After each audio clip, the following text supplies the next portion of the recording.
بڑوں کا ادب یہ اتنی بڑی خیرات ہے کہ اللہ کے رسول صلی اللہ علیہ وآلہ وسلم کے صحابی ہیں حضرت ابن عمر رضی اللہ تعالی عنہ. وہ کسی سفر میں تھے کہ ایک بدو عربی آگے سے آتا دکھائی دیا. آپ نے اپنی سواری کو روک کر جلدی سے نیچے تشریف فرما ہوئے اور اپنے سر کی پگڑی اتار کر اس بدو کے سر پہ رکھ دی. ادب کے ساتھ اس کی باتیں سنی اور جب وہ بدو جانے لگا تو اپنے اونٹ کی نکیل بھی اس کو پکڑا دی اور سواری بھی اس کو پیش کر دی. جب وہ بدو چلا گیا تو آپ کے غلام نے پوچھا کہ حضرت آپ امیر المومنین کے بیٹے ہیں, اتنے بڑے باپ کے آپ بیٹے ہیں, اور یہ عام سادہ سا دیہاتی شخص تھا اور آپ نے اس کو اتنی عزت دی, اپنے سر کی پگڑی اتار کے اس کے سر پہ رکھ دی اور اپنی سواری بھی اس کو دے دی, اور پھر آپ اس کے پاس ادب کے ساتھ بیٹھے بھی رہے, تو اس کی خاص وجہ کیا تھی؟ آپ تو خود ایک بڑے باپ کے بیٹے ہیں. تو ابن عمر رضی اللہ تعالیٰ عنہ فرمانے لگے, یہ سب کچھ میں نے اس لیے کیا ہے کہ میں واقعی بڑے باپ کا بیٹا ہوں, اور جو بڑے باپ کا بیٹا ہوتا ہے وہ جو ہے وہ باپ کے رشتوں کو بھی تقدس دینے کا مزاج رکھتا ہے.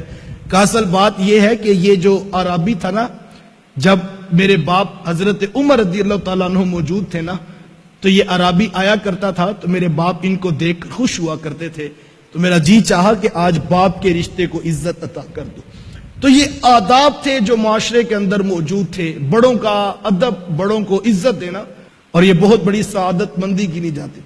ہمیں اپنی اولادوں کو یہ سکھانا ہوگا کہ بیٹا جب بڑے بات کر رہے ہوں تو چھوٹوں کو خاموشی اختیار کرنا ہوگا. لیکن ہماری حالت کیا ہے؟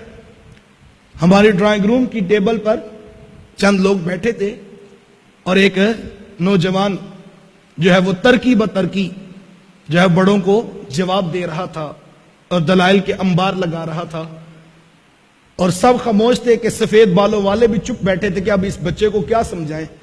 تو ہم نے مسکرا کے کہا کہ جناب اصل میں بات یہ ہے کہ ہمارا بیٹا نا وہ اسلام آباد کی یونیورسٹی میں پڑھتا ہے اور اس کا کانفیڈنس لیول بہت بڑا ہے, یہ نہیں کسی کی بات برداشت کرتا, یہ اگلے کے منہ پہ سچی بات سنا دیتا ہے. ہم اس کو کانفیڈنس کہہ رہے ہوتے ہیں اور ہم اس کو جو ہے جدید تعلیم کا رنگ کہہ رہے ہوتے ہیں, ہمارا بچہ بڑا پڑھا لکھا ہے. یہ کیا خاک پڑا ہے جناب جس کو بڑوں سے بات کرنے کا طریقہ بھی نہیں آتا. اللہ اکبر, ہمیں اس بات پر سوچنا ہوگا صحابہ کا انداز کیا تھا. اور میں تمہیں ایک ادب کی اور داستان سنا دیتا ہوں. صحابی کا نام ہے حضرت عبداللہ بن عمر رضی اللہ تعالیٰ عنہ. وہ فرماتے مجلس رسول لگی تھی اور اللہ کے رسول صلی اللہ علیہ وآلہ وسلم تشریف فرما تھے.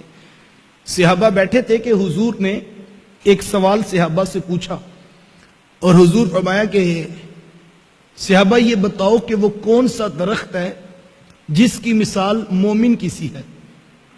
اب سب صحابہ خاموش, اور صحابہ فرماتے کہ ہم جنگل کی جڑی بوٹیوں کی طرف غور کرنے لگے کہ کون سا درخت ہے جس کی مثال مومن کی سی ہے, اور اس کے پتے بھی فائدہ دیتے ہیں, اس کا پھل بھی فائدہ دیتا ہے, اس کی جڑیں بھی فائدہ دیتی ہیں.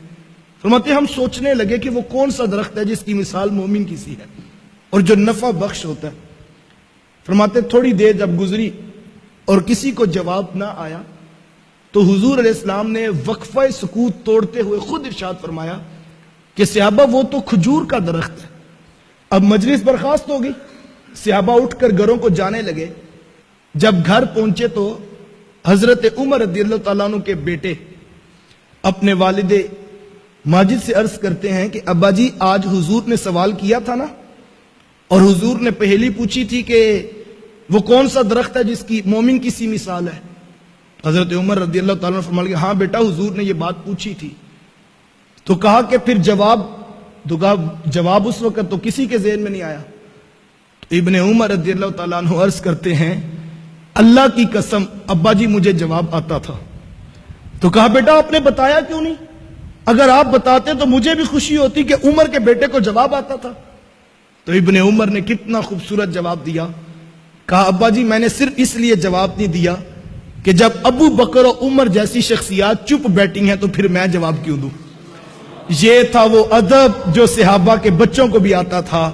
اللہ اکبر, کسی بات پر اگر بڑے خاموشی اختیار کر لیں تو چھوٹوں کو بھی پھر خاموشی اختیار کرنی ہوگی. یہ آداب تھے جو کل تک معاشرے میں موجود تھے, لیکن آج معاشرہ حیا باختہ ہو گیا آنکھوں میں حیا نہ رہا، لباس میں حیا نہ رہا، اخلاق میں حیا نہ رہا، اور ہم جو ہے وہ تیزی کے ساتھ جو ہے وہ زوال پذیر ہو رہے ہیں۔ خدا را اپنی اولادوں کو آداب سکھائیے، یہ سب سے بڑی دولت ہے جو ہم بچوں کو سکھا سکتے ہیں، اور یہ ذمہ داری کوئی اسکول نہیں لے گا۔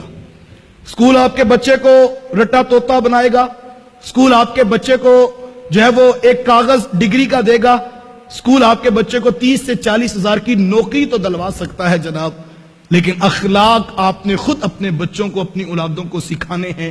اور اس کا بہترین طریقہ کیا ہے، کس طرح اولادوں کو یہ اخلاق سکھائے جا سکتے ہیں؟ جب آپ اپنے گھروں میں وقت دیں گے، اپنی اولادوں کے ساتھ وقت گزاریں گے، تو آپ کی اولادوں کو خود بخود اخلاق سیکھنے کا موقع نصیب ہوگا۔